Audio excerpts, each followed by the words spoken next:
अस्सलाम वालेकुम नाज़रीन, प्रोग्राम ओपिनियन में अली काजी में भलीकार आवां यासिर अहमद मुझे स्टूडियो में ज्वाइन कंता सीनियर तज्जियाकार अली काजी साहब। वेलकम अली साहब। Thank you Yasir. नाज़रीन तव्हांखे भी ईद मुबारक हुजे। अली साहब तव्हांखे भी ईद मुबारक हुजे। तव्हांखे भी ईद मुबारक हुजे यासिर, ॾिसंदड़नि खे भी ईद मुबारक। अली साहब ईद जो ॾींहुं गुज़री वियो पर ज़ाहिर आहे पाण जेको आहे लास्ट वी शो में जॾहिं डिस्कशन कईसीं त लॉ एंड ऑर्डर सिचुएशन उन वक़्तु बि अहिड़ी हुई, अॼु बि अहिड़ी आहे। कुझु माण्हू वापसि अचनि था पिया, जीअं हू शिकारपुर मां नंढो ॿारु जेको आहे गुम थियल हू वापसि अची वियो। पर CM सिंध साहब अॼु गुफ़्तगू कई आहे। CM सिंध साहब चवनि था त लॉ एंड ऑर्डर सिचुएशन जेका ख़राबी आहे उन सॼी ज़िम्मेवारी जेका आहे उहा केयरटेकर गवर्नमेंट जी आहे। छो केयरटेकर गवर्नमेंट अहिड़ा तबादला बि करे छॾिया जो पूरो जेको माना हिकिड़ो असांजो जेको लॉ एंड ऑर्डर सिचुएशन वेठल हुई, जेको बि हिकिड़ो वेठल हो तरीक़ो सिस्टम, उहो सॼो डिस्टर्ब थी वियो। अच्छा, हाणे ही जेको अमन अमान जी सूरत हाल आहे इन जी अॼु जेका बहरहाल हिकिड़ी गुड न्यूज़ इहा हुई त हू ॿारड़ो महिरबान भट्टी जेको आहे उहो ख़ैर सां बाज़ियाब थियो। पुलिस जी दावा आहे त टारगेटेड इंफॉर्मेशन बेस्ड ऑपरेशन हो, पर ज़ाहिर है कॉमन सेंस जी ॻाल्हि आहे त ज़ाहिर ॿार पर ज़ाहिर है ॾेती लेती पुलिस पैसा कुझु ॾोहारियुनि जी फैमिलीज़ छॾियूं हूंदियूं, हिकिड़ी बारगेन खां पोइ पैसा ॾेई ऐं ॿारु वापसि अची वियो। संदसि माइटनि खे सॼी सिंध खे मुबारक हुजे त ॿारु वापसि अची वियो 3 साढा 3 हफ़्ता। लेकिन आउं उहा ॻाल्हि कयां थो त भई अगरि भंग ॾेई छॾाइणो आहे त 3 साढा 3 साल हू पितकड़ो ॿारु 8 सालनि जो हुते जेको उन्हनि ॾोहारियुनि जे विच में ज़िंदगी जीअं गुज़ारी हूंदी त उहा सॼी ज़िंदगी लाइ ट्रॉमेटाइज़ थी वियो। असांजे मुल्क में को काउंसलिंग ऐं साइकोलॉजिस्ट हूंदा कोन जो ॿार जी जेका आहे पोइ काउंसलिंग कई वई, सॼी ज़िंदगी लाइ उहो हिसियल ॿारु हिकिड़ो उनजी ज़िंदगी ज़हन ते हिकिड़े नक्श थी आहे। त अगरि को भंग फंड हुजे त ॿिए ॾींहुं त गाड़ियुनि सां नेगोशिएट करे सरकार पैसा भरे ॾिए वठाए अचे, छाकाणि त ही अजीब टारगेट बेस्ड ऑपरेशन हो जंहिंमें ख़ैर सां ॿार त अची वियो पर हिकिड़ो बि ॾोहारी किथे ई न आयो। ज़ाहिर आहे पाण सभु सम्झूं था त ही छा थियो, लेकिन ॿारु ख़ैर सां अची वियो। या लेकिन ईअं खोड़ ॿार नंढा वॾा प्रिया कुमारी अञा हिन ईद ते बि पंहिंजे माइटनि सां न मिली सघिया, अलाए केतिरा मग़वी आहिनि अञा बि ईद जे ॾियारा बि हुननि जेको आहे ॾोहारियुनि वटि गुज़ारिया। ऐं आख़िर में उते बि इहो ई थींदो त पैसा जॾहिं थी वेंदी लेन देन त छुटी वेंदा, त भंग फंड हुजे हा त छुटी वञे न ईद ते। हाणे हीअ जेका डिबेट आहे CM साहब चवनि था त हीउ निगरान दौर में जेको सॼो सिस्टम हो माना SHO खां वेंदे वॾे मुंशी ताईं हिननि तबादला करे छॾिया, तंहिंजे करे सॼो सिस्टम जेको डिस्टर्ब थी वियो, तंहिंजे करे अमन अमान ख़राबु थी वियो आहे। असीं पहिरीं हीअं हुआसीं, पोइ असां तमामु कराची जा हालात बहितर करे छॾिया, पोइ हाणे वरी ख़राबु थी विया। अच्छा, ठक थियो CM साहब बयानु ॾिनो त अॻूणो जेको होम मिनिस्टर आहे ब्रिगेडियर रिटायर्ड हारिस नवाज़ ब्रिगेडियर रिटायर्ड हारिस नवाज़, हू चए थो न साईं अहिड़ी त कुझु कोन ॻाल्हि आहे, असांजे निगरान दौर में त तमामु हालात फर्स्ट क्लास हुआ, अमन अमान जी सूरत हाल बहितर हुई। ऐं असांजे दौर में पुलिस वारनि जी मुक़ररियूं सिक्योरिटी क्लियरेंस खां पोइ थींदियूं हुयूं। ठीकु आहे, हाणे थोरो हिनखे सिक्योरिटी क्लियरेंस खे ज़हन में रखिजो, पोइ वरी अचूं था हुन ॻाल्हि ते। त मुराद अली शाह साहब सॼो ज़िम्मेदारी अमन अमान जी विझनि पिया निगरान ते।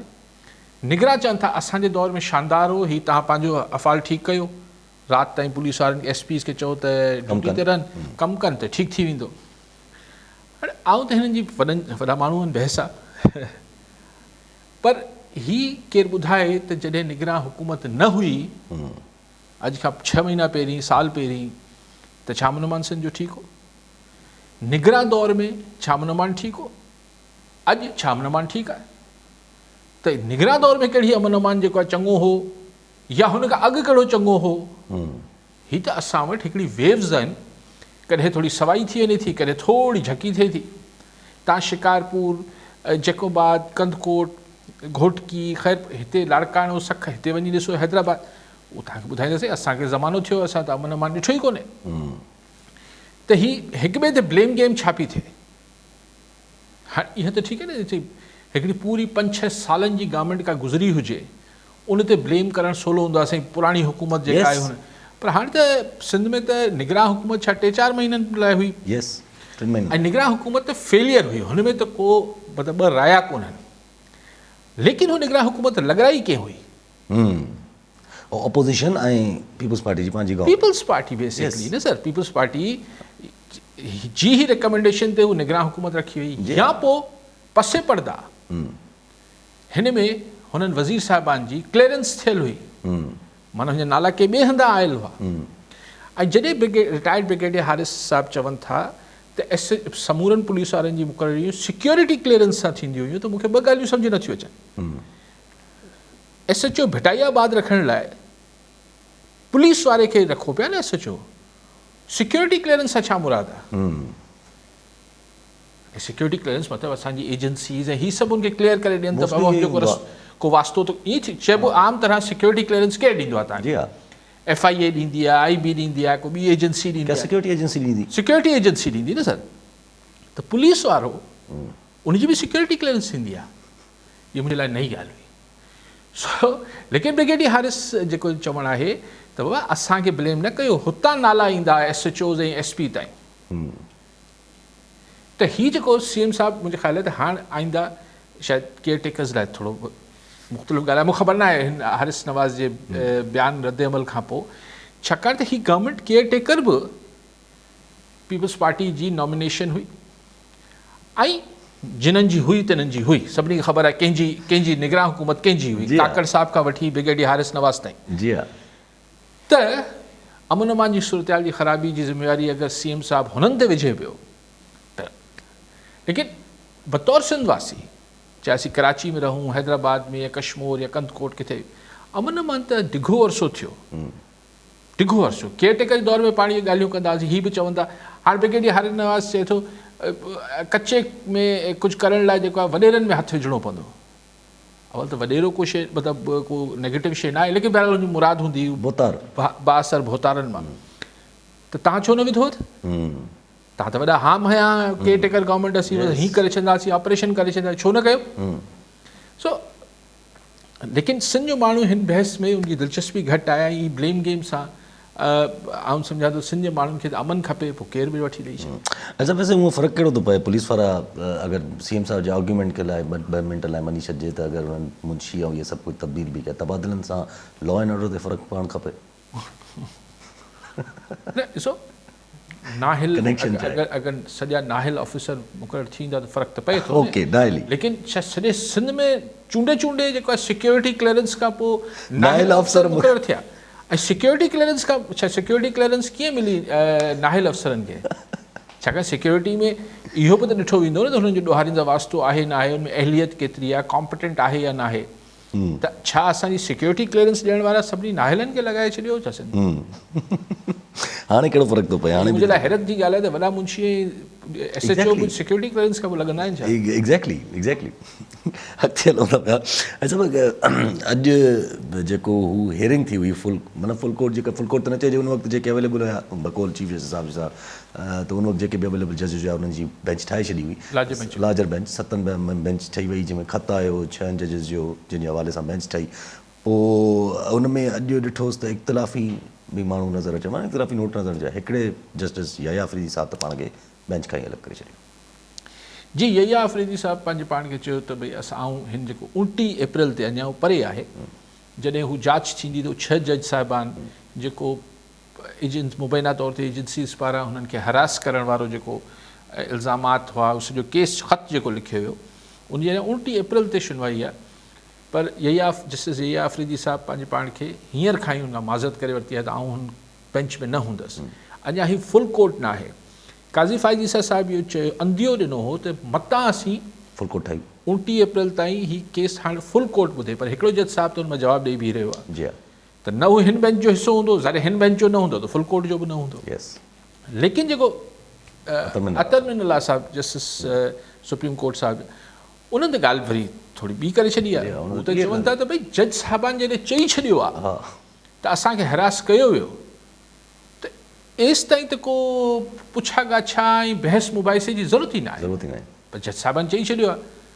हाणे त अची एग्ज़ीक्यूटिव हुकूमती इदारा अची वज़ाहत कनि त हीअ जज साहिबान जेको तव्हां ते इल्ज़ाम हया आहिनि, तव्हां वटि जवाबु छा आहे तव्हांखे। ऐं इहो बि चयो अथनि प्राइम मिनिस्टर खे अगरि फुल कोर्ट घुराए उनजो बि कानून जो जाइज़ो वरितो वञे, यानी एग्ज़ीक्यूटिव जो सरबराह प्राइम मिनिस्टर। त बेसिकली उहा ई ॻाल्हि जेका पाण बि कंदा हुआसीं त छा जज साहिबान खां बि आॾी पुछा थींदी, 6 जज साहिबान खां, हाई कोर्ट जा मोज़िस जज आहिनि, त तव्हां इल्ज़ाम हणो पिया, तव्हां सही पिया हणो, तव्हां न पिया, जीअं आॾी पुछा थींदी आहे। मिसाल आउं तव्हां ते को फ़रियाद दाख़िल कंदुसि त मूंखां बि त आॾी पुछा थींदी न, मां ग़लति इल्ज़ाम हणां पियो यासिर ते, क्रॉस एग्ज़ामिनेशन थींदी आहे। त हिते उहा ई ॻाल्हि अतर मिनुल्ला साहिब बि चए पियो त बाबा हुन जज साहिबान चई छॾियो, उहा त ॻाल्हि फाइनल थी वई। जेको हुननि उन 22 सुफ़नि जे ख़त में 6 जज साहिबान लिखियो आहे, उहो त हर्फ़ आख़िर थी वियो, उहो त थी वियो। जेको कुझु लिखियो अथनि उहो त सही आहे। हाणे हू जिन्हनि ते इल्ज़ाम लॻो आहे, हू पंहिंजी वज़ाहत कनि त उन्हनि ईअं छो कयो।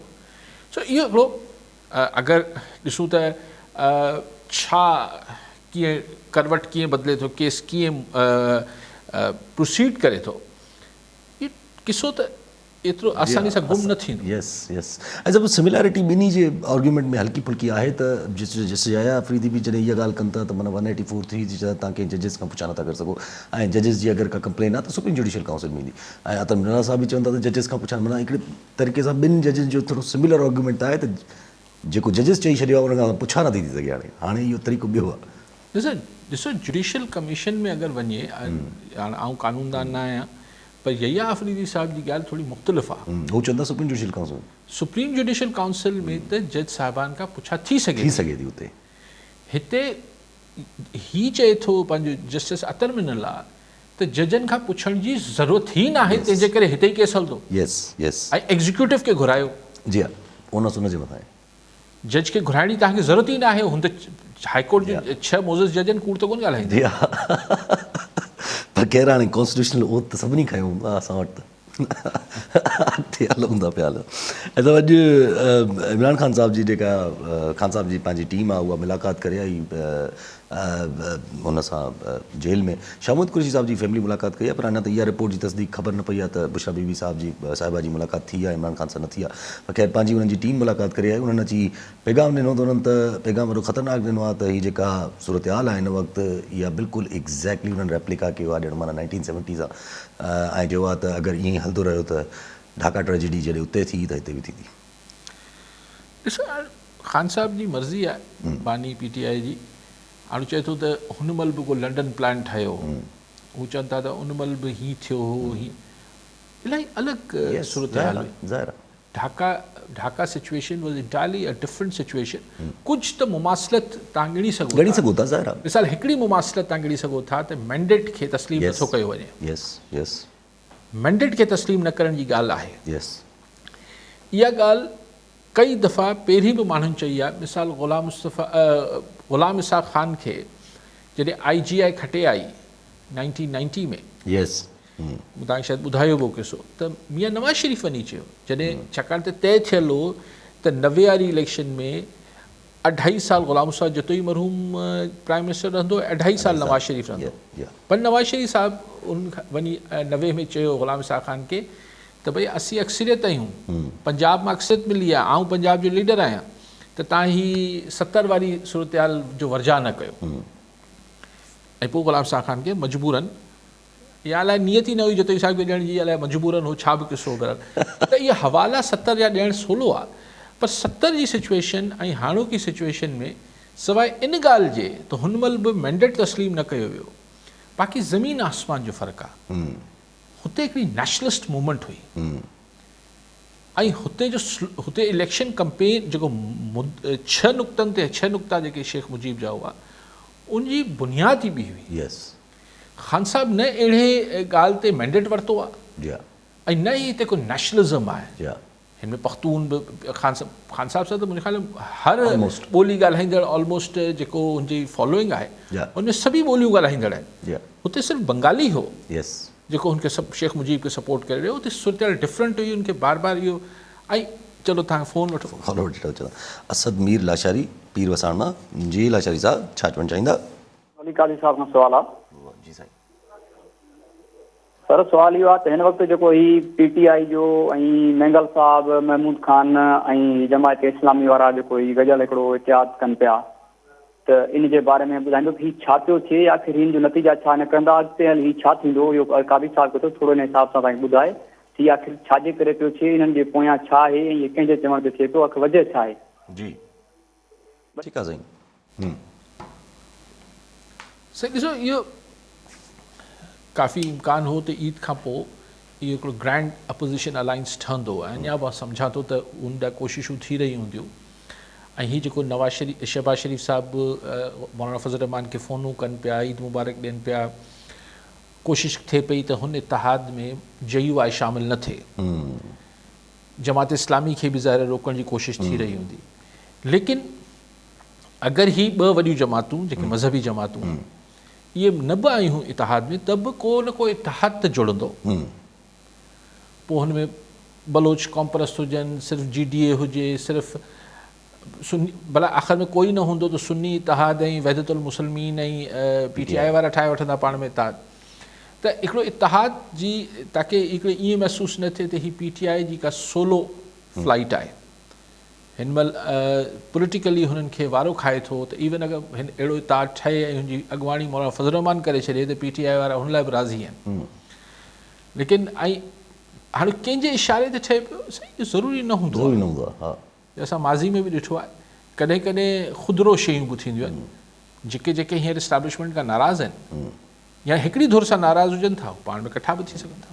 वैसे 16 तारीख़ ते ख़बरूं हलंदी हुयूं त PTI पिशिन में बलूचिस्तान खां माना जलसो करण जो चयो आहे। PTI बक़ाइनि पार्टियुनि सां पोइ थी सघे थो क़ौम परस्त बलूचिस्तान वारा।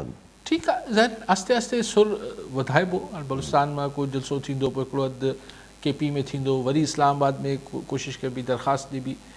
ऐं बेसिकली ॾिसणो इहो आहे त PTI खे सियासत करण जो रूम जेको किथे 8 तारीख़ खां पहिरीं, 8 फरवरी खां पहिरीं 7 फरवरी ताईं त ईअं महसूसु पियो थियो त असां वटि जेके वसवारा आहिनि हू PTI खे नॉर्मल सियासत करण जो बि माना चवनि पिया विसारे छॾियो PTI खे, ख़ान खे विसारे छॾियो, उहो किसा पारीना थी वियो, बसि गॉन, नो अलिफ। असां बि इहो सम्झो पियो त सम्झो इहो पियो त हू हुनजी ख़्वाहिश आहे साम्हूं ॾिसो मैन प्रपोज़ल्स वारी ॻाल्हि आहे, हीअ त बंदे जी ख़्वाहिश हुई। पर 8 फरवरी ते ख़बर पई त ख़ल्क़े ख़ुदा जी ख़्वाहिश कुझु ॿी हुई त तव्हां हुनखे गुम न करे सघियो। तव्हांजो हाणे लीडर ऑफ अपोज़िशन क़ौमी असेंबली में बि PTI, तव्हां हुनखे सुन्नी तहरीक चओ, अलिफ चओ, बे चओ, PTI आहे। तव्हांजो सेनेट में लीडर ऑफ अपोज़िशन PTI थींदो।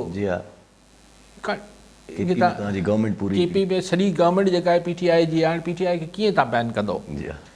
हाणे बैन वैन वारी ॻाल्हियूं ख़तमु थियूं।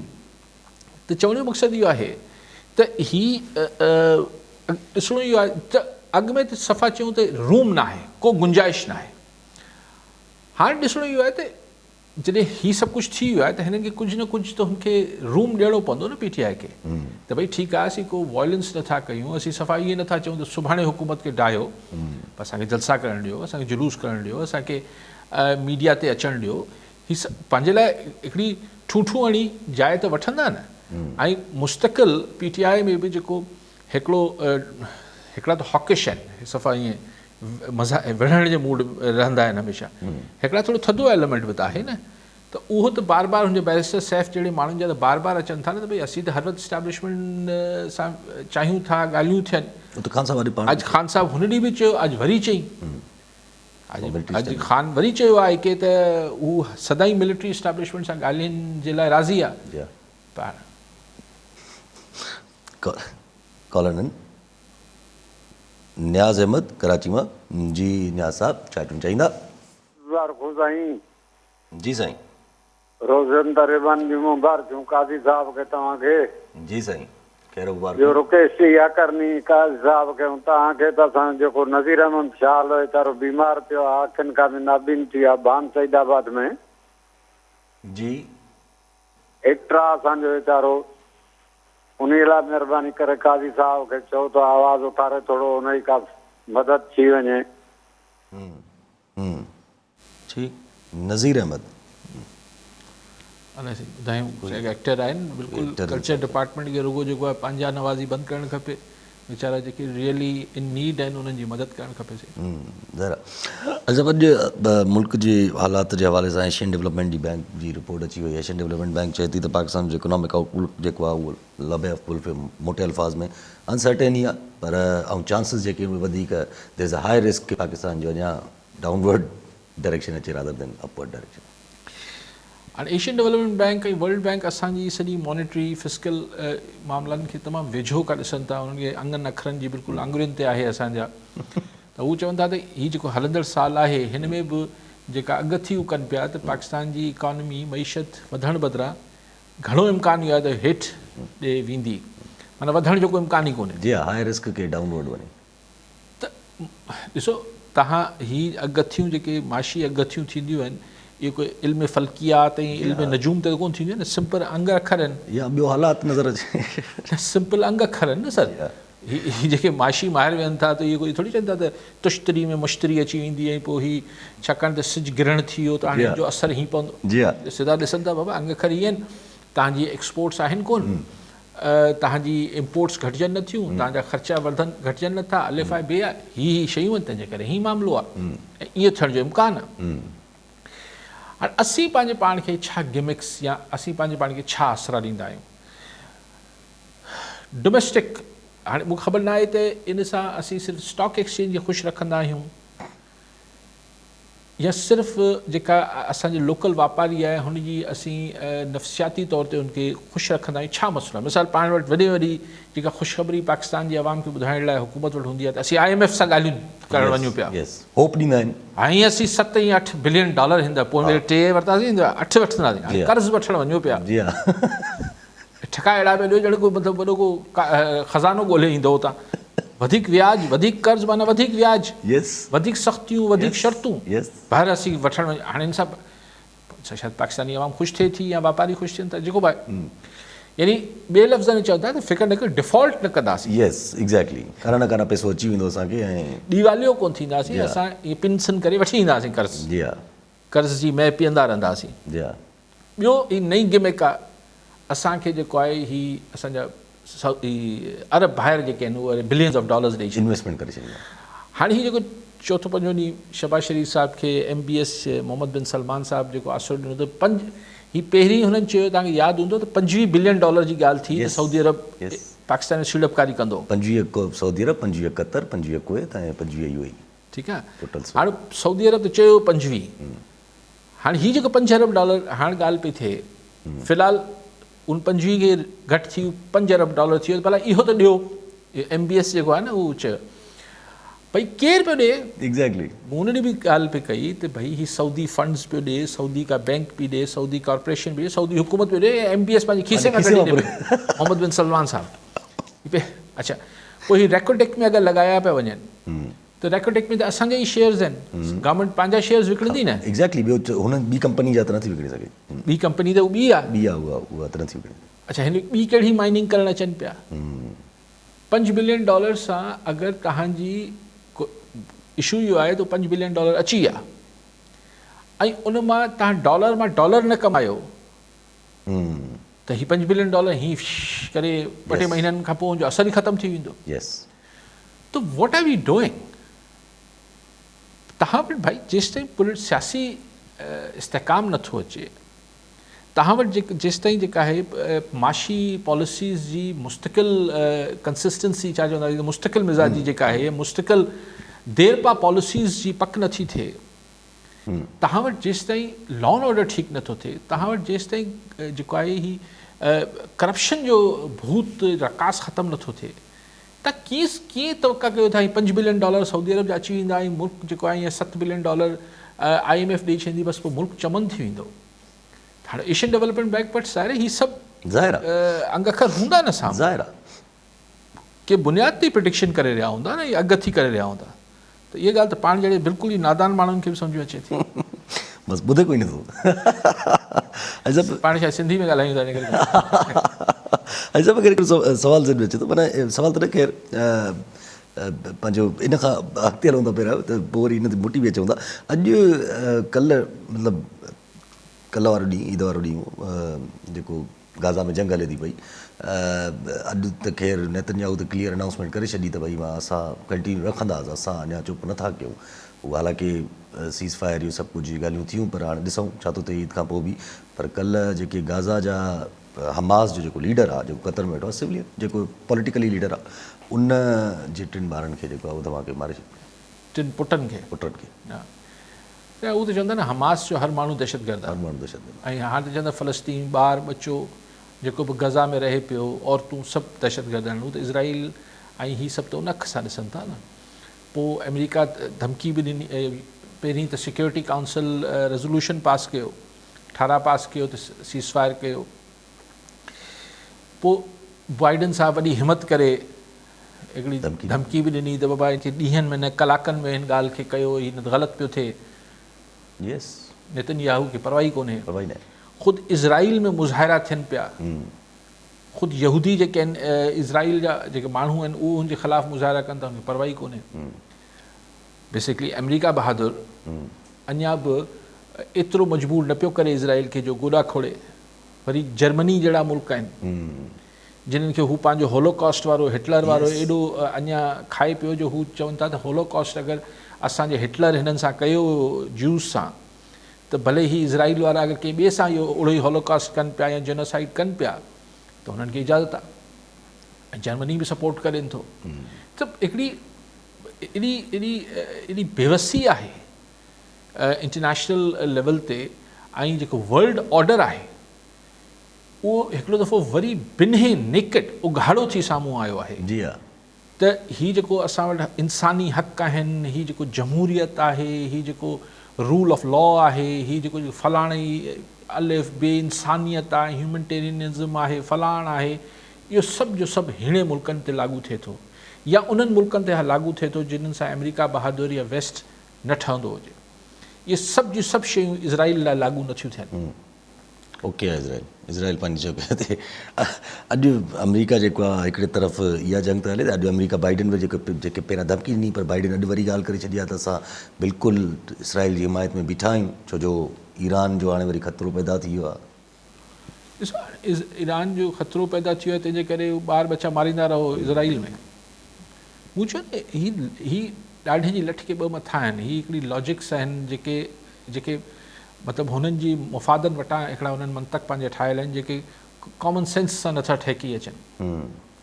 ऐं हाणे ईरान ख़ुदा ख़ैर करे अगरि अहिड़ो कुझु थियो, अगरि कंहिं अमेरिकन उन ते असासे ते हमिलो थियो त ज़ाहिर आहे इहो त पोइ जंग फुल फ्लेजिड वधी सघे थी। ईरान ते अगरि डायरेक्ट मामिलो थियो त हीउ ख़ितो सॼो इन्वॉल्व थी वेंदो। हाणे सऊदी अरब शायदि चयो आहे ईरान खे थोरो थधो थियण लाइ,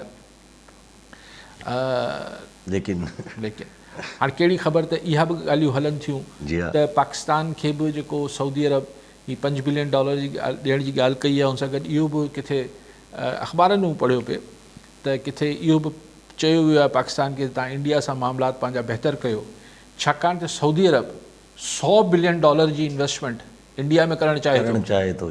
त हू चाहे थो त हुनजी जेका सीड़प थिए पई $100 बिलियन जी उहा सिक्योरिटी अगरि पाकिस्तान सां मामलात थोरो गड़बड़ न थियनि जीअं उहे महफ़ूज़ रहनि, तंहिंजे करे $5 अरब अगरि पाकिस्तान खे उन खाते में ॾिनासीं त ख़ैरु आहे। पर पाकिस्तान जेको आहे इंडिया सां मामलात ठीकु करे, इंडिया सां मामलात असीं कीअं ठीकु कयूं, असांखे हिकिड़े पासे चाइना आहे पर चाइना सां बि असीं फुल फ्लेजिड मामलात कीअं कयूं, असांखे अमेरिका जो लाचार आहे। अमेरिका जो लाचार मुल्क के आहे न आहे, शख़्सियतनि खे त आहे मजबूरी हुई न। कॉल इन सां सफ़र न कोई हैदराबाद में। जी नकवी साहब क्या कहना चाहेंगे? अस्सलामुअलैकुम बेटा यासिर मोहतरम अली कादिर भाई, सलाम हो आपको बहुत बहुत ईद मुबारक हो। खैर मुबारक और परवरदिगार सेहत दे।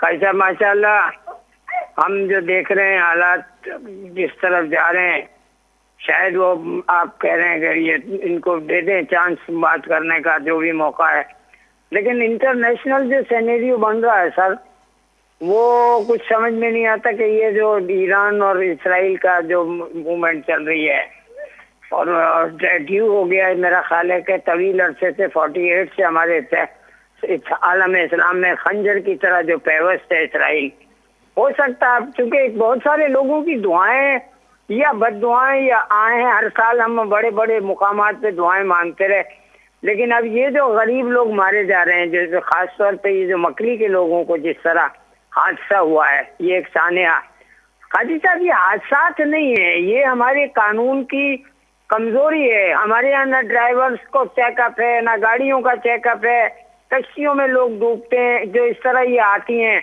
हमारे त्यौहार आते हैं उनमें सैकड़ों लोग मारे जाते हैं, कोई चेक एंड बैलेंस नहीं। शायद यही आहें लग रही हैं कि इंटरनेशनल सिनेरियो बन गया है कि एक बड़ी जंग छिड़ेगी, परमाणु बम चलेंगे। काजी साहब आप कहते हैं मायूस ना हुआ करें, मैं तो चाहता हूँ खुदा करे कि ऐसा हो और वो एक बार राष्ट्रीय की तरफ जाए ये दुनिया। नूह अलैहिस्सलाम के बाद जैसे नए सिरे से वो थे ना, आदम सानी थे नूह। ऐसा प्लीज हो सकता आप बेहतर मुझे राय रास्ते लाएं, मेरा बीपी आपसे डाउन कर देते हैं सही तरह से डील करके। बहुत शुक्रिया सर, थैंक यू सर। नकी साहब को भी ईद मुबारक हो। और ये जो आज दरगाह की तरफ जाते हुए हादसा पेश आया, मैं इधर तो आपसे इत्फाक करता हूँ कि ये जो हमारे यहाँ हादसे होते हैं इनको लफ्ज़ हादसा का इस्तेमाल करना ठीक नहीं होता है, क्योंकि ये अमूमन क्या मतलब, हाँ चले 1-2-5% छोड़ देते हैं जो वाकई में हादसे होते होंगे, वरना तो यही होता है कि ड्राइवर की अपनी गफलत होती है, कोई ट्रैफिक का निज़ाम नहीं है, बस हर कोई अपनी तरफ चला जा रहा है। कराची में एक साहब किसी को ड्राइविंग सिखा रहे थे कराची में अपने फर्जंद को, तो उसको बार बार एक ही जुमला कह रहे थे कि बेटा यहाँ पर ड्राइविंग चलाने का उसूल यह है कि ख़ुद भी गलती नहीं करो और दूसरे की गलती के लिए तैयार रहो। यानी कराची में ड्राइविंग का उसूल यह है कि आप तो गलती ना करें, लेकिन दूसरा जो कर रहेगा दूसरा करेगा ये आप यकीनी समझे तो उसके लिए भी तैयार रहें कि दूसरा गलती करे। तो ये एक नाम नहाद मोटरवे बनी थी, वो भी अब उसका भी हाल पूरा हो गया। तो बिल्कुल ऐसे मुख्तलिफ चीज़ें होती हैं जिसको हादसा अब क्या कहा जाए। सो बहरहाल बहुत ही अफसोसनाक वाक़या ये हुआ था। जो आप जिस तरफ इशारा कर रहे हैं कि एक बड़ी जंग और ये सब चीज़ें, वो तो फिर हम पता नहीं नकवी साहब उसके लिए अकीदों की तरफ जाना पड़ेगा, और वो जो हमें बताया गया है और हम सबका ईमान है कि ऐसा होगा, लेकिन अब वो किस अशरे में होगा, कब होगा, पता नहीं, हम और आप होंगे नहीं होंगे उस वक्त, वो तो मुझे नहीं पता। लेकिन अगर मैं इसको प्योरली दुनियावी हिसाब से देख लूँ, मैं ये समझता हूँ कि ऐसा होना मुश्किल है, नामुमकिन तो कोई चीज़ नहीं है। कहीं से कोई एक्सीडेंट हो सकता है, कहीं से, लेकिन ये अमेरिका में इलेक्शन ईयर है इस वक्त। ज़ाहिर ईरान भी जो है वो, अब आप देखें कि ब्रिक्स में भी ईरान है, तो उसकी चाइना के साथ और रशिया के साथ, इन सब के साथ मामलात इस वक्त ठीक हैं। वो नहीं चाहेगा कि वो बीच में एक सिंगल आउट होकर वो बड़ी जंग जो है, जो अब फिर जो ये जो बाइपोलर वर्ल्ड हो गई है, पहले तो सिर्फ अमेरिका बहादुर थे, अब चाइना उभर के आ गया और चाइना के साथ रशिया की ताकत भी खड़ी है, और अब उनकी रिसेंटली फिर मुलाकात हुई है। रशिया इस वक्त यूक्रेन की वजह से थोड़ा कमज़ोर पड़ा हुआ है, इसलिए चाइना डोमिनेट भी कर रहा है उसको। और चाइना की बहरहाल जो इकॉनमी है वो बहुत स्ट्रॉन्ग इकॉनमी है, मेरे ख्याल नंबर 2 इकॉनमी है दुनिया की, अमेरिका के बाद इन्हीं की इकॉनमी है। तो इस सूरत हाल में मतलब ईरान को ये सूट नहीं करेगा कि जो लड़ाई होने जा रही है, जो कोल्ड वॉर होने जा रही है या शुरू ही हो गई है, उसमें ये अगर सारी तीर अपने ऊपर लेने के लिए छाती लेके ईरान सामने आ जाएगा तो उसको सूट तो नहीं करता। ईरान वैसे ही प्रॉक्सी से लड़ता है, वैसे भी प्रॉक्सी से लड़ता है, डायरेक्ट वॉर उसने इराक के साथ की है और उससे ये सारा खित्ता जल उठेगा। लेकिन उससे जो इजराइल इस वक्त फोकस में है, देखिए लानतान के उसमें तो है ना, ठीक है, नकवी साहब मुस्कुरा रहे होंगे कि जी इंटरनेशनल मामलात में लानतान को कौन पूछता है, लेकिन ऐसा नहीं कि कोई नहीं पूछता। एक वर्ल्ड ओपिनियन क्रिएट हो रहा है जो खुद बाइडेन के लिए मसला पैदा कर रहा है, और इस दफ़ा इलेक्शंस में उसके लिए मसला पैदा होगा। तो ये चीज़ें अगर इस वक्त ईरान ने वो सारा मामला अपने ऊपर ले लिया तो वो इशू, जैसे यूक्रेन एक तरफ हो गया है, रशिया की जान छूट गई है जब से इजराइल ने ये काम शुरू किया है, अगर ये ईरान वॉर में चला गया, कोई एक फुल स्केल वॉर में अगर कोई तब्दील हो गई सूरत हाल, तो वो फिर बेचारे जो 35-40 हज़ार 50 हज़ार गजियंस जो बेचारे मर गए फ़लस्तीनी, उनकी शहादतें तो फिर जस्टिफाइड हो जाएंगी सारी पूरी एक किस्म। कॉलर निज़ाम मीर एजाज टालपुर टाटा जी टालपुर साहब चाहिए सलाम तव्हांखे काजी साहब खे कल्ह बि जेको सीएम साहब जो बयान हो त जेको केयर टेकर हुकूमत हालात वधीक ख़राब कया आहिनि, पर हाणे इहे कोन्हे इहो त हाणे इफ ऐं बट्स लॻाइण जी ज़रूरत ई कोन्हे। 15 साल खां इहो हुकूमत हले पई कंटिन्यू आहे ऐं आवाम जी हिफ़ाज़त करणु स्टेट जो कमु हूंदो आहे, रियासत जो कमु हूंदो आहे, उन में कोई इहो इफ ऐं बट्स लॻाइण जी का ज़रूरत ई कोन्हे। पर इहो पुलिस किथे हाणे फोर्स त रही कोन्हे, एज़ अ फोर्स पुलिस कोन्हे। पुलिस हाणे कमदारियूं कंदी आहे वॾेरनि जूं, इहा पाण सभिनी खे ख़बर आहे। हर मुल्क मुल्क में तव्हां ॾिसो, पाण खां ॿिए प्लानेट ते रहूं कोन था, हर मुल्क में इदारा आज़ादु हूंदा आहिनि ऐं पुलिस वॾी माना हुन ते एतबार कयो वेंदो आहे सॼी दुनिया में। ऐं असां वटि पुलिस जी त हालत तव्हां ॾिसो, हिकु फ़ौजी अचे थो त साॻियो वॾेरो डोड़ियो गाॾी मां लही हुनखे वञो हथु ॾिए थो या हुनजो बीहे थो। पुलिस खे लिफ्ट ई कोन था करनि, छाकाणि पुलिस जो मोराल किरी वियो आहे। पुलिस हाणे वॾेरनि जी एसपी वॾेरे चवण ते लॻे थो, एसएचओ वॾेरे चवण ते लॻे थो। जेसिताईं इदारा आज़ादु न थींदा, असीं वञूं असांजे कराची नंगर वारे पासे वेंदासीं, कॾहिं बि कोन पुॼंदासीं। बाक़ी ग़रीब खे हींअर मोह थो अचे, ग़रीब मोह कींदो आहे, पैसो न आहे, घटि में घटि पंहिंजो घर खे सही करे सघंदासीं, छो नथा कनि? जे ॾिसंदा दुनिया तरक़ी तॾहिं कई आहे जॾहिं इदारा हुते आज़ादु आहिनि। ठीकु आहे साईं। मीर साहब, तव्हां जेको ॻाल्हि कयो पिया उन सां मतिलबु उन सां बहस जी गुंजाइश न आहे। तव्हां सही पिया चओ त पुलिस जी मोरल डाउन थियल आहे, पुलिस ओवर पोलिटिसाइज़ थियल आहे, सियासी थियल आहे, मतिलबु मुंहिंजो माण्हू तुंहिंजो माण्हू रखियल आहे, इहे सभु ठीकु था चओ, पर छा इहो ठीकु नथो थी सघे छा? अगरि अॼु नियत कनि त सिर्फ़ु हुन अफ़सर खे इहो पक हुजणु खपे SSP खे त हू हाणे कारकिरदगी जी बुनियाद ते हूंदो, न त घर वेंदो, पोइ भले SSP रखे पंहिंजी मर्ज़ी जा SHO खे ख़बर हुजे त कारकिरदगी ॾेखारींदो त वेहंदो, न त घर वेंदो। ॾोहारियुनि सां जेको SHO मिलियल हूंदो त तव्हां उन ई माण्हू खां सॼी पुलिस जेका 1.5 लख जी नफ़री असां वटि सिंध में आहे त 1.5 लख माण्हू त तव्हां कोन मटाए सघंदो, 1.25 लख 1.5 लख जेका बि नफ़री आहे। लेकिन इन ई माण्हुनि मां तव्हां बहितर कमु बि वठी सघो था। जॾहिं हुनखे ख़बर हूंदी त भई लोकल जेको भुतार आहे हू मूंखे न हटाए सघे थो, न रखाए सघे थो, त हुनजे चवण ते माण्हू छॾींदो ऐं ॿधंदो छो? त तव्हांजी ॻाल्हि जेका आहे उहा ठीकु आहे, लेकिन तव्हां हिन मां जेका मायूसी जो एलिमेंट कढी पिया अचो त हीअ त करे ई न सघंदा, त सर पोइ केरु कंदो? पोइ या पुलिस ई बंदि कयो, नई पुलिस ठाहियूं। पोइ नई पुलिस में बि अगरि पंहिंजी मर्ज़ी जी भर्तियूं थींदियूं त पोइ फ़ाइदो को बि न आहे। It's a never ending process. अच्छा, अगरि चइजे त रेंजर्स आहे त आउं बार बार सवाल कयां थो त कराची में अमन छो नथो थिए? अॼु बि कल्ह शायदि जॾहिं अॼोके ॾींहुं पछाड़ी में उहो शहरियनि मारियो आहे उन फोरू खे, त हुनजे शहरी फायर करे मारियो, हुनखे ॿधी वरितो। त इहो बि त ॾिसो न, झंग जो कानून थी वेंदो। माण्हू ख़ुशि थियनि था, माण्हू ॼण सुठो कयूं भेण हिननि खे मारे छॾियो शहरियनि। ऐं चवां थो बाबा पोइ इहो ज़ाती जेको माण्हू दुश्मनियूं कढंदा, कंहिंखे बि कुटणु शुरू करे छॾींदा 15 माण्हू ऐं चवंदा त बाबा हीअ त फुरपो करे, पोइ त हीउ फ्री फॉर ऑल थी वेंदो। लेकिन बहरहाल माण्हुनि खे कावड़ एतिरी आहे। मूं चयो न जंहिंजी मोटरसाइकिल खसिजे थी, मोटरसाइकिल बि अॼु जे ज़माने चाइनीज़ मोटरसाइकिल बि वञी 90,000 80,000 लख रुपए जी मोटरसाइकिल वञी बीठी आहे। त उनजी हू जॾहिं मोटरसाइकिल खसीनि था त हू वीचारो चए थो कई कमाई वई। हू जॾहिं 25, 30, 40 हज़ार रुपए जो अॼुकल्ह स्मार्टफोन आहे, हू खसीनि था। नौजवान खे लॻे थो यार हिन में मुंहिंजा फ़ोन नंबर्स आहिनि, मुंहिंजो डेटा आहे, मुंहिंजो सभु कुझु आहे, लैपटॉप खसे वञे। त माण्हुनि जी कावड़ खे उहो नथो चवां त उहो बेसबबु आहे, बट इहो अगरि थियो त माण्हू हिकिड़ी उहा जेका शुरू थी वई त माण्हू पाण ई फ़ैसिलो करे वठनि रोडनि ते थिए पियो ऐं थींदो रहंदो। लेकिन इहो पुलिस जो कमु आहे न त पंहिंजो कॉन्फिडेंस रिस्टोर कराए।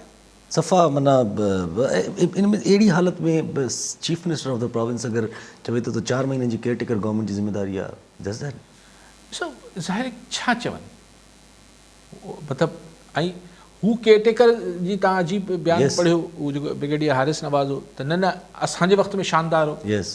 भई इहे कलो की ॻाल्हि आहे। असांखे यादि आहे 4 महीननि में छा हशर हो सिंध जो। त ॻाल्हि इहा आहे त whoever is responsible, ज़ाहिर है government of the day is responsible. Basically it's the government's responsibility. So उम्मीद कजे त इन ई पुलिस खे सुधारिजे। ठीकु आहे, वॾी महिरबानी साहब। नाज़रीन, अॼु प्रोग्राम जो पूरो थियो। ईंदड़ प्रोग्राम में दुआ में